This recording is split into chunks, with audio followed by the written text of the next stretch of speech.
Bab 1129. Keluarga Mo bertaruh. Warrior yang muncul di dalam ruangan. Di dalam ruangan, selain Yona Bai, ada juga seorang pria paruh baya berjubah yang agak mirip dengan Yona Bai. Tak perlu dikatakan, ini adalah ayah Yona Bai, tuan muda Yang. Ada keterkejutan di mata Yona Bai. Jelas, dia tidak mengharapkan warrior yang muncul tiba-tiba. Pria paruh baya juga memandang warrior Yang dan terus memandang warrior Yang. Warrior yang sedikit mengangguk kepada Yona Bai dan berkata, "Maaf, aku tidak menyangka akan melibatkan pengurus Bai." Dia tidak menyangka bahwa Sekte Senba dan keluarga Mo benar-benar tahu tentang kapal awan, dan juga mengetahui bahwa kapal awan dipinjamkan kepadanya oleh Yona Bai. Tetapi juga beberapa kali dia muncul di kota Tiandu, dia juga memiliki beberapa kontak dengan Yona Bai. Dengan kekuatan keluarga Mo, dia menemukan Yona Bai, itu juga masuk akal. "Aku sudah lalai," kata Yona Bai. Dia juga tidak menyangka bahwa keluarga Mo dan Sekte Senba akan menemukannya dan menekannya seperti keluarga Bai. "Nak, apakah kamu tidak takut aku akan menurunkanmu dan menyerahkannya kepada keluarga Mo dan Sekte Senba? Kamu tahu, Sekte Senba saat ini ingin memakan dagingmu dan meminum darahmu," kata pria itu tiba-tiba. "Apakah itu baik untukmu?" Warrior yang bertanya secara retoris. "Kenapa tidak ada manfaatnya? Jika kamu tertangkap, Sekte Senba dan keluarga Mo pasti akan berteman dengan keluarga Bai. Di masa depan, keluarga Bai akan berbisnis dengan mereka, dan pasti ada banyak keuntungan." Pria itu berkata, "Aku khawatir kamu akan mati untuk menikmati manfaat ini." Warrior yang menatap langsung ke pria paruh baya itu. Laki-laki paruh baya di Huapao memandang warrior yang sebentar, lalu berkata, seperti yang diharapkan dari orang yang membunuh setengah kaisar, dengan kekuatan setengah suci, di hadapan setengah kaisar tanpa rasa takut sedikit pun. "Yah, tidak ada lagi omong kosong. Aku tidak tertarik untuk berpartisipasi dalam urusan burukmu di perguruan Rusa Putih, keluarga Mo dan Sekte Senba. Kembalikan kapal awan dan kita tidak akan saling berhutang di masa depan." "Tidak," kata warrior yang tegas. Pria paruh baya itu tertegun sejenak, lalu berkata, "Apakah kamu mencoba menjadi bajingan?" Warrior yang melirik pria di tengah, lalu menatap Yona Bai, dan berkata, "Nona Bai, aku minta maaf karena telah menyakitimu. Aku akan meminta seseorang mengirim kapal awan untukmu nanti." Meskipun kapal awan sangat penting baginya sekarang, dia masih harus mengembalikannya kepada Yona Bai. Bagi musuh, dia bisa menjadi tidak tahu malu, cabul, atau tidak tahu malu. Tapi melakukan hal yang sama pada teman sendiri membuatnya membosankan menjadi manusia. Untuk Yona Bai di depannya, warrior yang memperlakukannya sebagai teman. Tidak perlu mengembalikannya untuk saat ini. Pada saat ini, Yona Bai tiba-tiba berkata. Di lapangan, warrior yang dan pria paruh baya itu tertegun sejenak, dan pria paruh baya buru-buru berkata, "Angku omong kosong apa yang kamu bicarakan?" Yona Bai menarik napas dalam-dalam, lalu menatap pria paruh baya itu, dan berkata, "Ayah, kapal awan ini milikku sendiri, dan aku berhak meminjamkannya kepada siapapun. Ini adalah mas kawinmu." Pria paruh baya itu berkata dengan sungguh-sungguh. "Ya, berarti ini milikku sekarang," kata Yona Bai. "Kamu." Pria setengah baya menjadi gagap. Pada saat ini, warrior yang berkata, "Nona Bai, tidak perlu seperti ini. Bahkan tanpa kapal awan, aku dapat membawa murid-murid kembali ke perguruan Rusa Putih. Kamu masih memiliki hati nurani. Pria paruh baya itu memelototi warrior yang dan berkata. Yona Bai menggelengkan kepalanya sedikit dan berkata, tapi aku percaya bahwa dengan adanya kapal awan di sana, kamu dapat melakukan banyak hal. Aku sudah memutuskan masalah ini. Jika kamu masih memperlakukanku sebagai teman, jangan bicarakan itu. Nak, apakah kamu menjebak ayahmu? Tanya pria itu.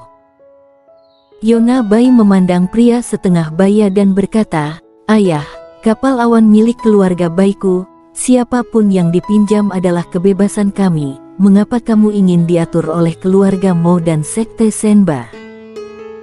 Keluarga Li dan keluarga Fan, apa hubungannya ini dengan mereka? Jika mereka mengatakan bahwa keluarga Bai kita telah terlibat dalam kamar dagang, maka tidak apa-apa.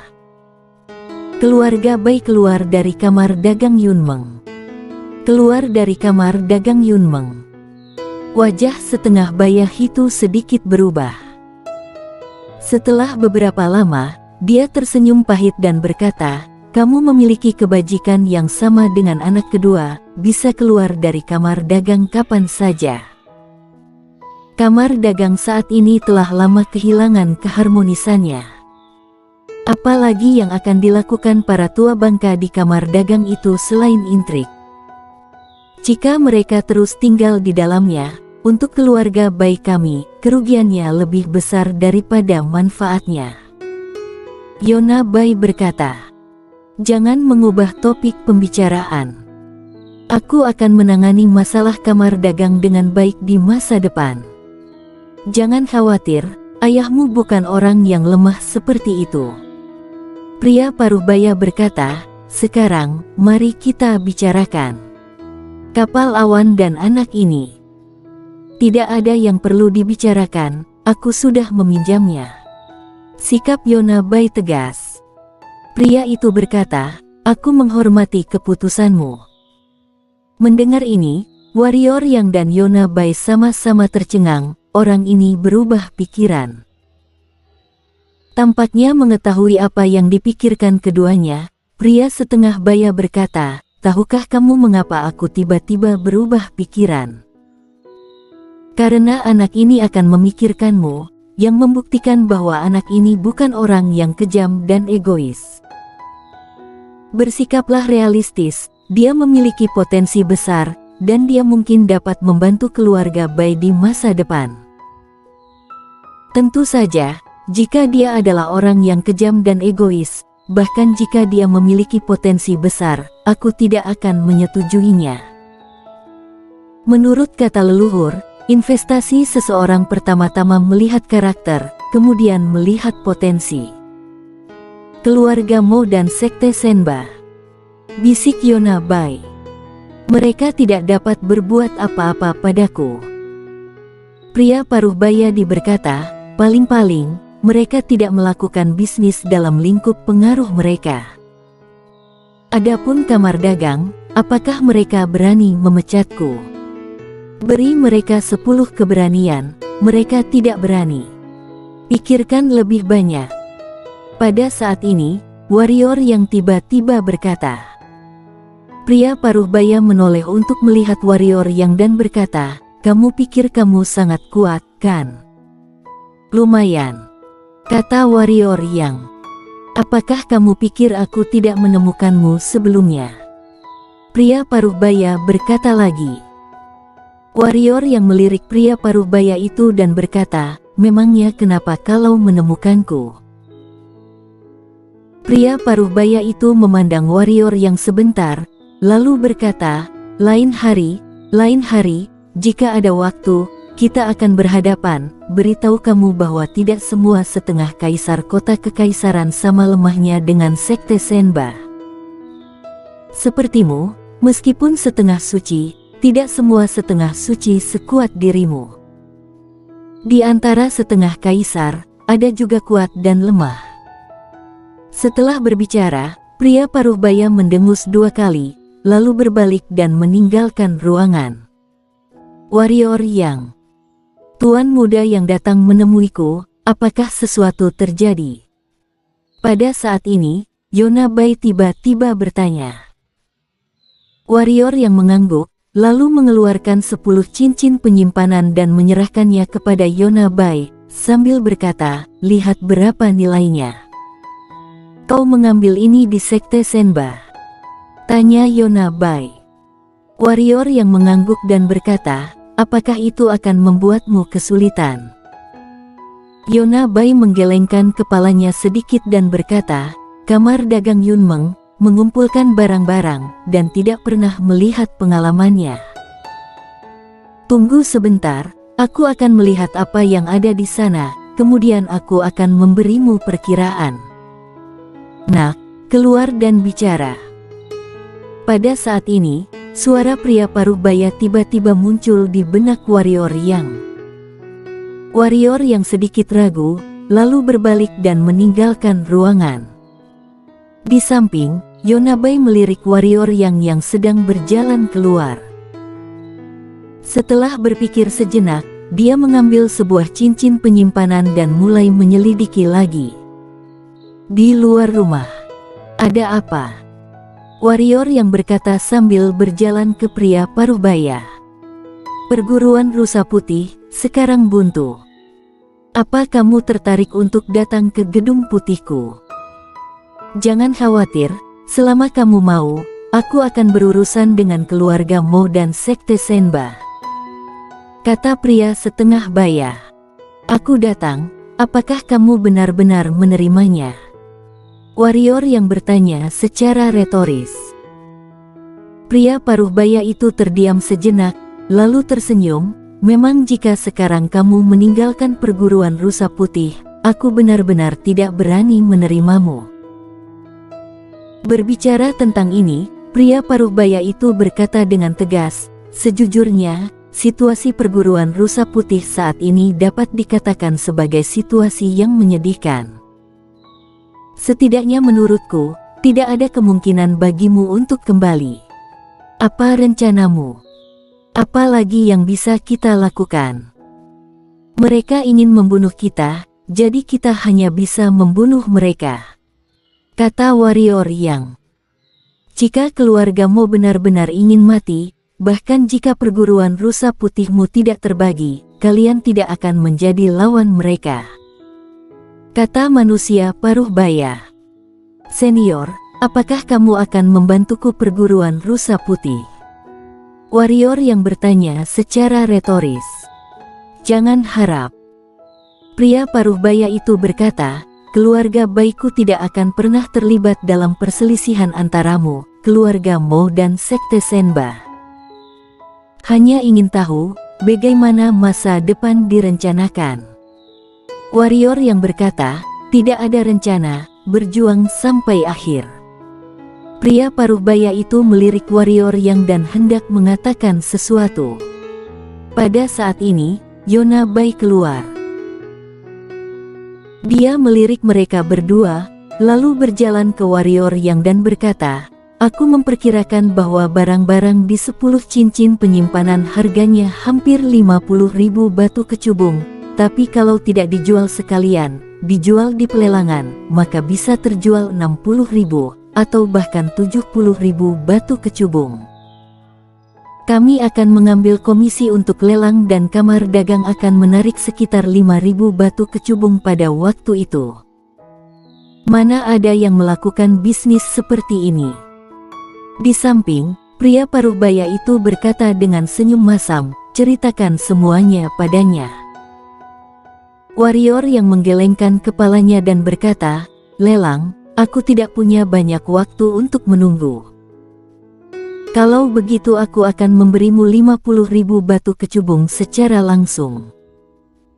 Yona Bai berkata, tapi kamu akan kehilangan banyak dengan cara ini.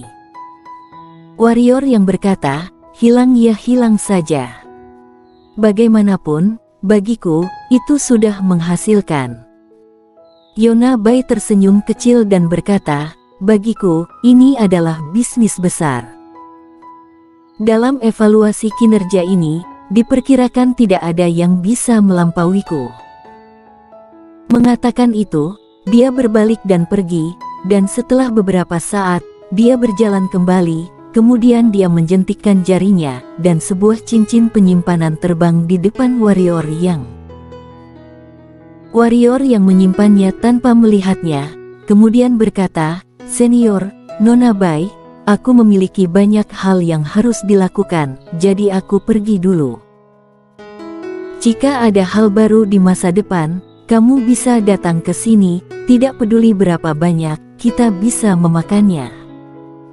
Pria paruh baya itu tertawa. Yona Bai memelototi pria paruh baya itu, lalu menatap warrior yang dan berkata, "Hati-hati. Sampai jumpa nanti." Setelah warrior yang selesai berbicara, dia tidak berhenti, bergerak dan menghilang di tempat. Yona Bai melihat ke kejauhan, sedikit mengernyit, bertanya-tanya apa yang dia pikirkan. "Nak, apakah kamu menyukai anak ini?" Pria paruh baya itu tiba-tiba bertanya. Mendengar ini, Yona Bai menunjukkan sedikit kemarahan di wajahnya, dan berkata, "Omong kosong apa yang kamu bicarakan?" Setelah berbicara, dia berbalik dan pergi. Pria paruh baya itu tiba-tiba menghela nafas lega dan berkata, "Untunglah, jika kamu benar-benar menyukai pria ini, maka kamu dan aku tidak akan pernah ingin hidup damai lagi dalam hidup ini. Aku menemukan bahwa anak ini adalah orang gila, dan hanya istana alam baka dan fraksi jahat yang bisa menahan kegilaannya." Segera setelah warrior yang kembali ke kapal awan, Lydia Qiu dan Zuni bergegas untuk menyambutnya. Keduanya memiliki ekspresi yang sangat serius di wajah mereka. "Keluarga Mo, Sekte Senba, dan fraksi hukum sudah mulai menyerang kota," kata Lydia Qiu dengan sungguh-sungguh. Mendengar ini, mata warrior yang tiba-tiba menyipit. Bersambung.